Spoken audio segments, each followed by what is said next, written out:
इसका शीर्षक है कवि मूलतः कवि। आतताइयों को सदा यह यकीन दिलाते रहो कि तुम अब भी मूलतः कवि हो। भले ही वक्त के थपेड़ों ने तुम्हें कविता में नालायक बनाकर छोड़ दिया है, बावजूद इसके तुम्हारा यह कहना कि तुम अब भी कभी कभी कविताएं लिखते हो उन्हें कुछ कमजोर करेगा। कविता इसका शीर्षक है आगे जीवन है। बहुत सारी आत्म स्वीकृतियां हैं, बहुत सारी पीड़ाएं और सांत्वनाएं, बहुत कम समय और बहुत सारी शुभकामनाएं।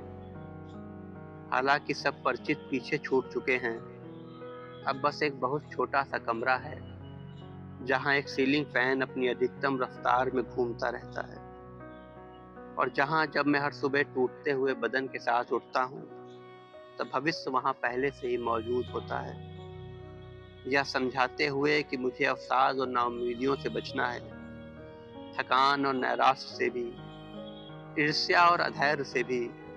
मुझे अभिनय नहीं, सच के साथ जीना है।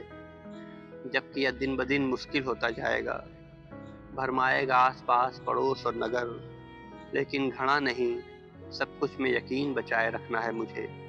स्थितियां अब भी संभावनाओं से खाली नहीं, बच्चे अब भी हंस रहे हैं, उनकी हथेलियां अब भी मुलायम और सफेद हैं, और अब भी सख्त होते समय पर उनकी पकड़ मजबूत है।